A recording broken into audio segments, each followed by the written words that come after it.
যে এটা হলো আখিরাতের ব্যবসা। এই আখিরাতের ব্যবসা কিন্তু সবাই করতে পারে। আল্লাহ পাক আখিরাতের ব্যবসা আমাদেরকে শিখাইয়া দিয়েছে। ইয়া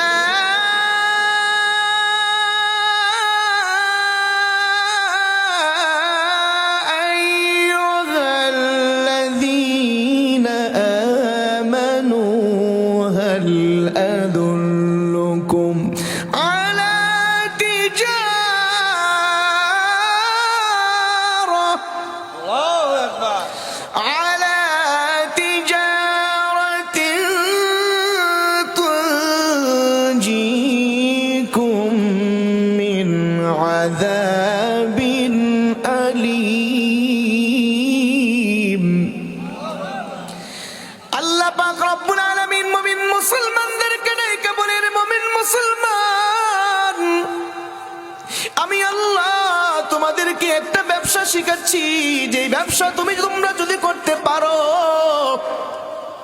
মনে রাখবা এই ব্যবসা তোমাদেরকে জাহান্নামের আগুন থেকে বাঁচাবে।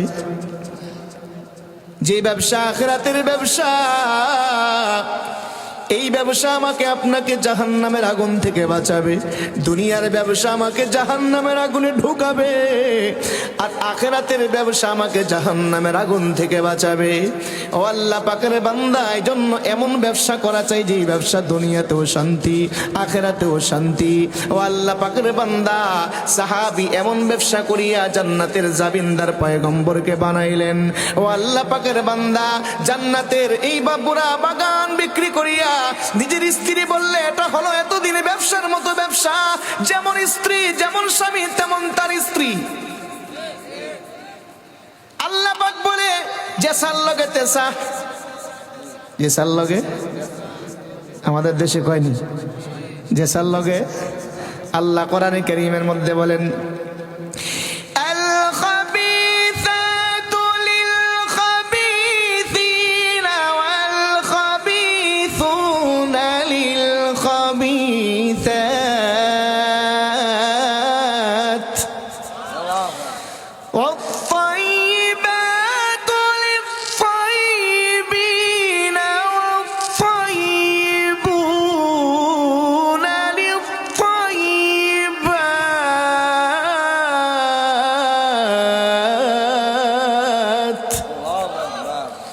আল্লাহ পাক রব্বুল আলামিন বলে, ও যুবক, তুমি যদি উত্তম হও, ভালো হও, পবিত্র হও, তাহলে তোমার স্ত্রীও হবে পবিত্র আর ভালো। কথা ঠিক না ঠিক? আর তুমি যদি খারাপ হও, তোমার লগে যে সাল লগে তেসা। কথা ঠিক না ঠিক? এই জন্য আমার আপনার যৌবনকে ভালো করে ধরে রাখো যুবক, না হয় কিন্তু আমার খারাপ আমলের কারণে বিবাহের পূর্ব যদি আমি খারাপ আমল করি, আমি যদি ভালোভাবে না চলি, আমার যৌবনকে যদি ভালো করে না ধরে রাখি, তাহলে মনে রাখবেন আমার সাথে কিন্তু আরেকটা আমার চেয়ে বড়টা জুটবে। এই জন্য কিয়ামতের ময়দানে যারা যৌবনকে ধরে রাখবে, আল্লাহ তাকে দুনিয়াতে যেমন ইজ্জত দান করবে, দুনিয়াতে যেমন সম্মান দান করবে, দুনিয়াতে যেমন সন্তান সুসন্তান দান করবে, দুনিয়াতে যেমন সুন্দর উত্তম স্ত্রী দান করবে, আল্লাহ পাক কিয়ামতের ময়দানে ঠিক তেমনি ভাবে বান্দাকে এমন ইজ্জত দান করবে যে কিছু বান্দা হাসরের ময়দানে সূর্যের নিচে ছায়া পাবে, আধা দুপুরে সূর্য চলে আসবে। এখন সূর্য দুনিয়া থেকে কত উপর, 9 লক্ষ মাইল দূরে সূর্য, দুনিয়া থেকে 13 লক্ষ গুণ বড়। এত বিশাল সূর্য, এত দূর। ওই সূর্য যখন চৈত্র মাসে তা দেয়, 10 মিনিট খালি গায়ে দাঁড়ায় থাকা যায় না। তার হিট কত, তার পাওয়ার। কিন্তু কিয়ামতের ময়দানে ওই সূর্য যখন মাত্র আধার সামনে উপরে চলে আসবে, তার গরম কেমন হবে একটু ভালো করে খেয়াল করেন। এখন সূর্য হলো মাত্র একটা, তাও উল্টা পিঠে তা দিচ্ছে। কিয়ামতের ময়দানে ভাউ পিঠে তা দিবে। আর সূর্য এখন একটা, কিয়ামতের ময়দানে হবে 12টা সূর্যের সমান। তো তার তা কেমন হবে একটু ভালো করে খেয়াল করেন। আল্লাহর পয়গম্বর বলে, মাটিটা তামার মতো লাল হয়ে যাবে। সমস্ত মানুষ ঘামতে ঘামতে অস্থির, মাথার মগজগুলো বাতের মারের মতো টকবক টকবক করিয়া জমিনের মধ্যে ছিটবে। এত কঠিন অবস্থার মধ্যে মরতেও পারবে না, কোথাও ভাগিয়েও যাইতে পারবে না।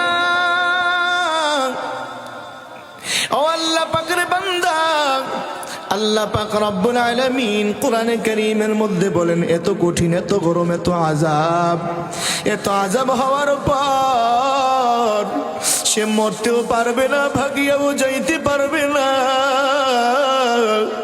আল্লাহ পাক রব্বুল আলামিন কোরআনে কারীমের মধ্যে বলেন, লা ইয়ামুতু ফিহা ওয়ালা ইয়াহইয়া, সেখানে মরতেও পারবে না, বাঁচতেও পারবে না। ও আল্লাহ পাকের বান্দা, ওই দিনে চিন্তা করো, কবরের মিজানের ফুলসিরাতের চিন্তা করো। আজকে তুমি টাকা পাইয়া, ব্যবসা পাইয়া, সন্তান পাইয়া কবর মিজান ফুলসিরাত ভুলিয়া গিয়েছো। ও আল্লাহ পাকের বান্দা, একটু অন্তরের মধ্যে আল্লাহর ভয় তৈরি করো, খোদার রবের চিন্তা করো, কবর মিজান ফুলসিরাতের চিন্তা করো। আজকে মরিয়া গেলে তোমার সাথে কিচ্ছু যাবে না, সন্তান, বিবি, স্ত্রী, টাকা পয়সা যাবে না। একমাত্র যাবে আমার আপনার সাথে নেক আমল, নামাজ, রোজা, হজ, যাকাত, এগুলো ছাড়া দুনিয়া থেকে কিচ্ছু আপনার আমার কবরে যাবে না। এই জন্য সচেতন যারা, আখিরাতে আমল করে তারা, আর অসচেতন তার যারা, দুনিয়ার প্রতি যারা অন্ধ হয়ে গিয়েছে, তারা দুনিয়ার প্রতি পাগল। ও আল্লাহ পাকের বান্দা, দুনিয়ার এত কিছু মূল্য জানলে, দুনিয়ার এত কিছু দাম জানলে, দুনিয়ার ভালো মন্দ যাচাই বাছাই করলা, আল্লাহ পাক তোমাকে কি জন্য বানাইলো, আল্লাহ পাক তোমাকে কি জন্য দুনিয়াতে পাঠাইলো, আল্লাহ পাক এত দামি নিয়ামত কি জন্য তোমাকে দান করলো, বান্দা একটু চিন্তা করলা না? আল্লাহ বলে, বান্দারে, তোমাকে আমি আসমান জমিনের নিয়ামত দান করলাম, তোমাকে এত কিছু দান করলাম বান্দা, এগুলো পাইয়া বান্দা তুমি আমাকে ভুলিয়া গিয়েছো। ও বান্দা, খাবে আর ঘুমাবে, ব্যবসা বাণিজ্য, চাকরি নাকরি, সন্তান জন্ম দিবে, আর দাম্পত্য জীবন করবে, সংসার চালাবে। এই জন্য কি শুধু তোমাকে আমি দুনিয়াতে পাঠাইছি? আল্লাহ বলে, না না, তোমাকে আমি এই জন্য দুনিয়াতে পাঠাই নাই। আল্লাহ ধমক দিয়া কোরআনে কারীমের মধ্যে বলছেন, আফাহাসিবতুম আন্নামা খালাকনাকুম আবাসাও ওয়া আন্নাকুম ইলাইনা লা তুরজাউন।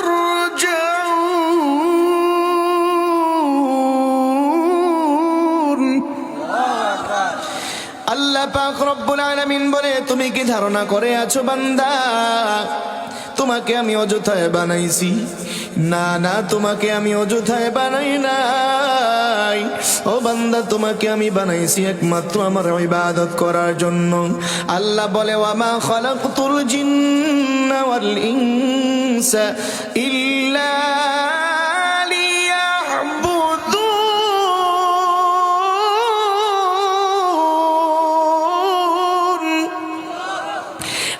বলে, বান্দা, তোমাকে আমি একমাত্র বানাইছি আমার ইবাদত করার জন্য। বান্দা আমার গোলামি করবে, এই জন্য আমি আল্লাহ তোমাকে বানাইছি। শুধু তুমি পেটের আর পিঠের পূজা করবে, ক্ষেত খামার, চাকরি নকরি আর সংসার করবে, এই জন্য বানাই নাই। বান্দা, তুমি বাজারে গিয়া পচা মাছ নাকি ভালো মাছ, তরকারি কোনটা ভালো কোনটা মন্দ যাচাই বাছাই করিয়া তুমি চিনলা। ও বান্দা, তোমার জীবন আল্লাহ পাক কেন দিল 60-70 বছরের জিন্দেগি, আর দুনিয়ার আসমান জমিনের সব নিয়ামত তোমাকে আল্লাহ কেন দান করলো, এটা কেন যাচাই বাছাই করলা না? এই জন্যই তো কবি বলেন, কিমতে হর চিজ রাদানি কে কিস্ত, कीमते हर चीज रादानी पे किस्त, कीमते खुद रानदानी अहमकीस्त। दुनिया में हो दुनिया का तलब गार नहीं हो, बाजार से गुजरा वो खरीदार नहीं हो। अरे आकिल न हो गाफिल, तुझे दुनिया से जाना हो, कि एक दिन खाक में मिलकर गुलो गुलजार इंतजार होता है। ও আল্লাহ পাকের বান্দা, দুনিয়াতে কেউ থাকবে না, সকলে চলে যেতে হবে।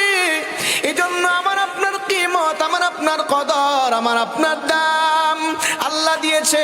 নিজের দাম নিজে নষ্ট না করিয়া, আমল করিয়া, মালিকের গোলামি করিয়া, দুনিয়ার মায়া মহাব্বত ছাড়িয়া দিয়া আখিরাতের জন্য আমল করিয়া দুনিয়া থেকে বিদায় নেওয়ার চিন্তা করো, না হয় কিন্তু দুনিয়াতে এটা কঠিন।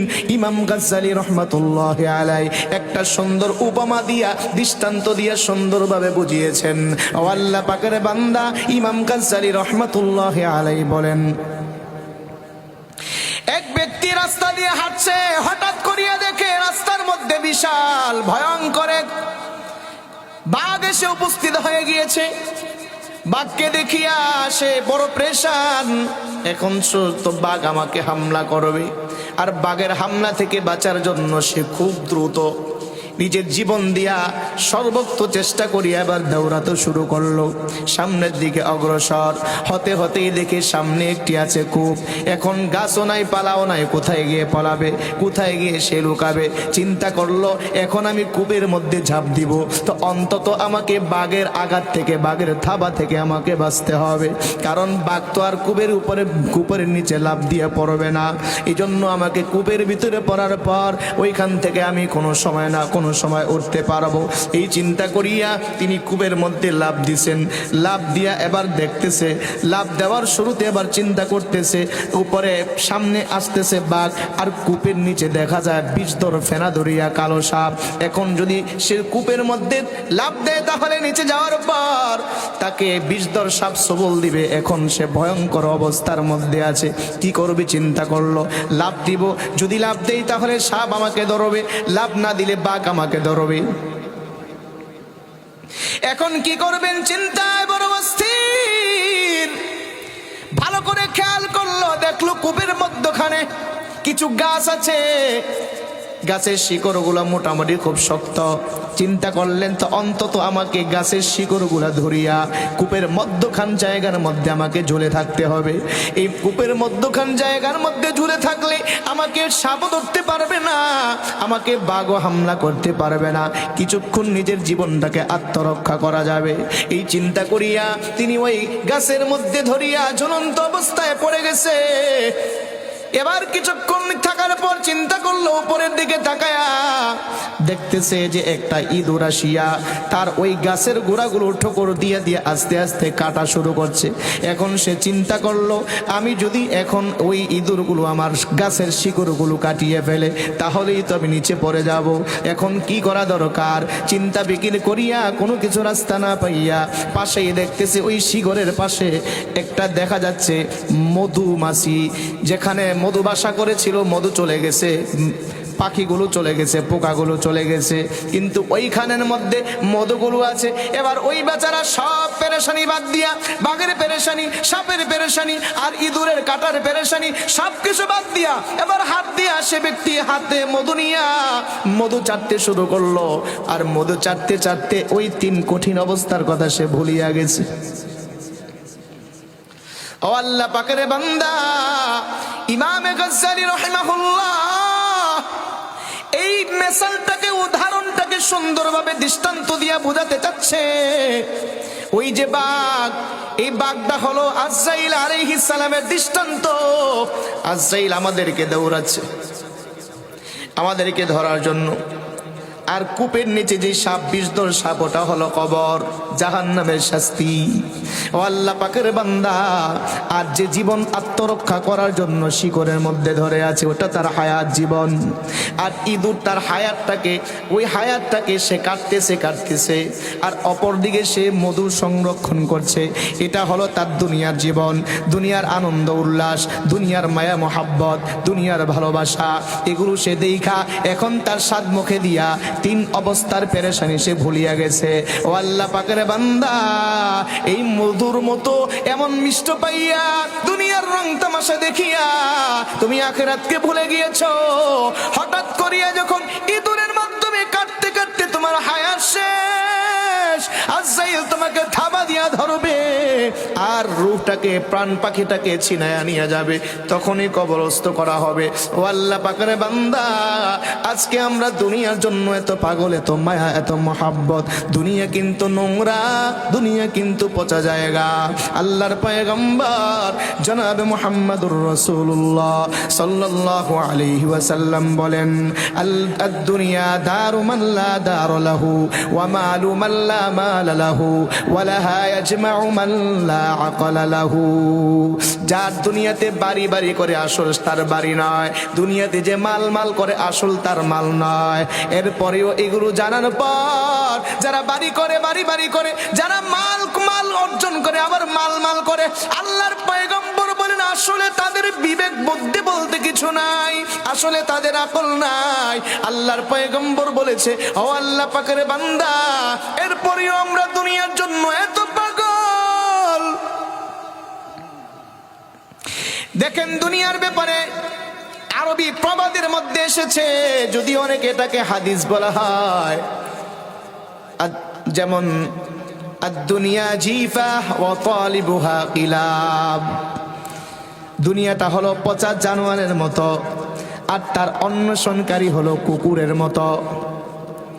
দুনিয়াটা পচা নোংরা একটা জানোয়ার, মরা জানোয়ার, আর তার বক্ষণকারীরা হলো কুকুরের মতো।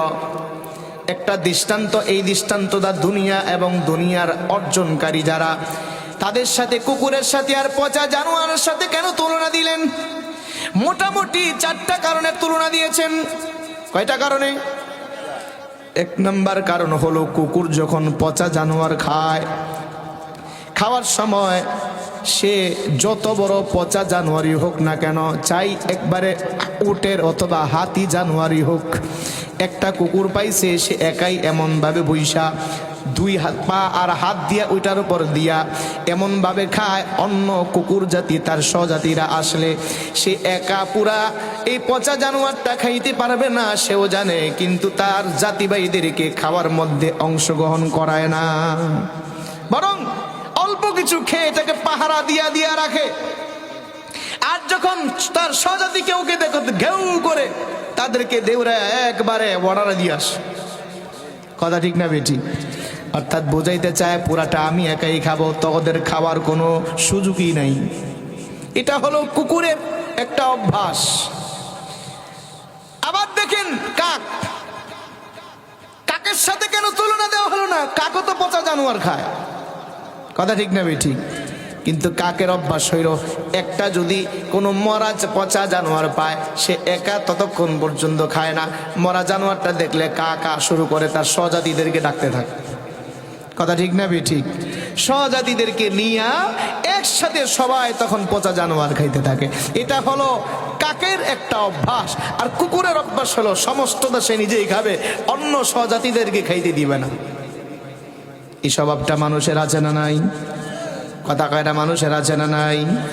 যে একা একা পুরা সম্পদ দখল করতে চায়, নিজের ভাই আর নিজের বোনকে সম্পদ বন্টন দিতে চায় না, আছে না নাই? আল্লাহ পাকের বান্দা, আরেকটা মিল আছে জানেন কি?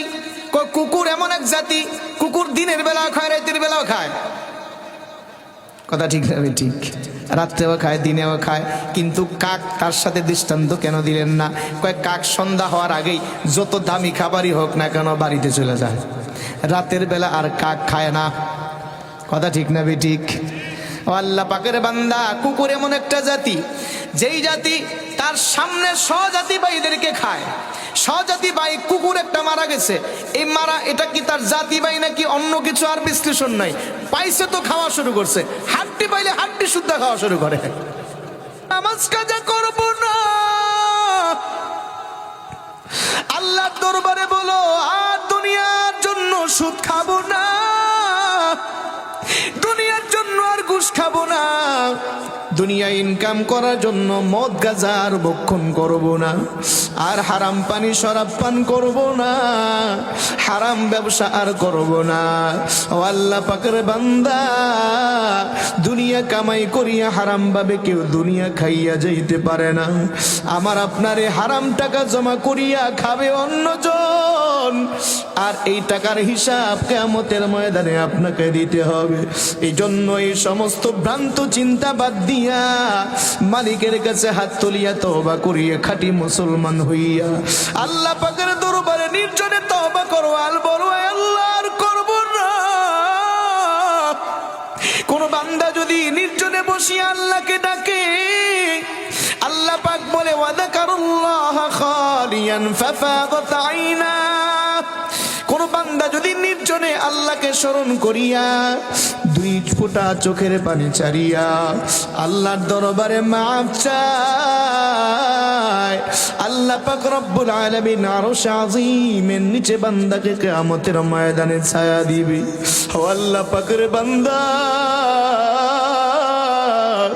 কিয়ামতের ময়দানটা কিন্তু এত কঠিন যে কিয়ামতের ময়দানে তোমার ভাই ভাইকে চিনবে না, সন্তান মাকে চিনবে না, মা সন্তানকে চিনবে না, কেউ কারো উপকার করতে আসবে না।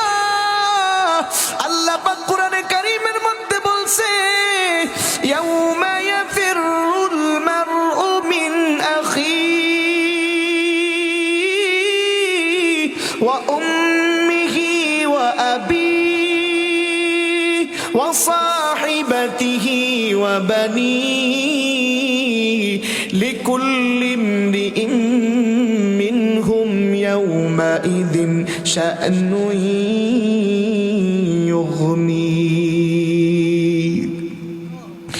আল্লাহ পাক রব্বুল আলামিন বলেন, ভাই ভাইকে দেখিয়া ভাগবে,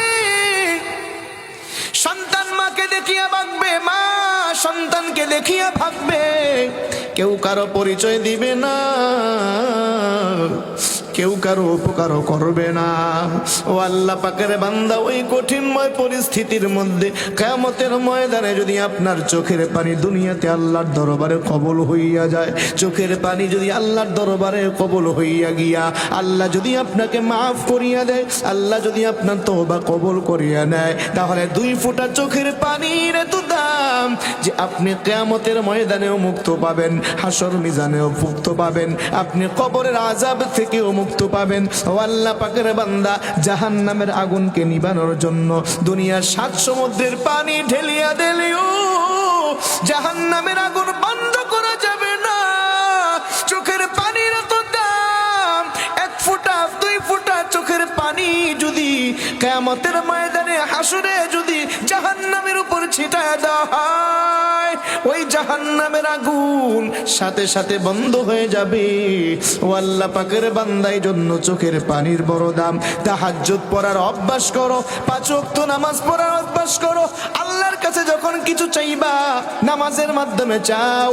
আল্লাহ শিক্ষা দিয়েছে, বান্দা আমার কিছু চাইতে হলে নামাজের মাধ্যমে চাও। ওয়াস্তাঈনু বিস-সাবরি ওয়াস-সালাহ।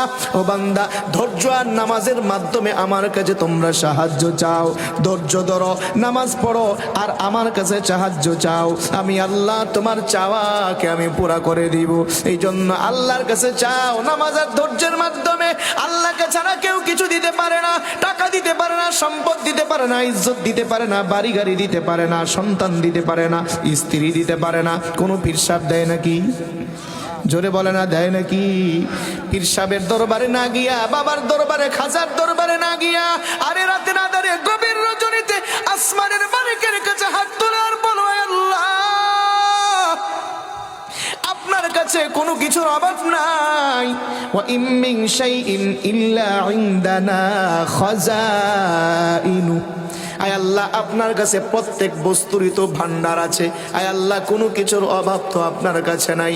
আয় আল্লাহ, আপনি আমাকে এই দান করেন, ওই দান করেন। আল্লাহর কাছে প্রত্যেক দিন বলেন 2 রাকাত, 4 রাকাত তাহাজ্জুদ পড়িয়া দুনিয়ার সমস্ত দরওয়াজা বন্ধ, কিন্তু আসমানের মালিকের দরওয়াজা খোলা থাকে। কথা ঠিক না বেঠিক? আল্লাহ পাকের বান্দা, দুনিয়ার দরকার দুনিয়া চাও, আখিরাত দরকার আখিরাত চাও, মুসিবত থেকে মুক্তির দরকার মুসিবত চাও। চাওয়া শিখো, আল্লাহর দরবারে চেয়ে নেওয়ার জন্য চিন্তা করো। দুনিয়া তো কামিয়াব, আখিরাতেও কামিয়াব। কথা ঠিক না বেঠিক? মাহতারাম হাজিরিন, এতক্ষণ পর্যন্ত আপনাদেরকে যে কথাগুলো বলছিলাম, আল্লাহ তাআলা যেন আমাদের সকলকে, আল্লাহ তাআলা যেন আখিরাত দ্বারওয়ালা হয়ে যাওয়ার তৌফিক দান করে। দুনিয়ার ভ্রান্ত চিন্তা, দুনিয়ার মায়া মোহাব্বত, হারাম বস্তুর উপর লালন না করে, মোহাব্বত না করে আখিরাতের প্রতি যেন আমলদার হয়ে যেতে পারি। আখিরাতের চিন্তা চেতনায় যেন নিজেকে সামনে অগ্রসর হয়ে আমরা যেন কবরের যাত্রী হতে পারি। আল্লাহ তাআলা আমাদের সকলকে তৌফিক দান করেন। এই অত্র মাদ্রাসার জন্য দোয়া করব। আল্লাহ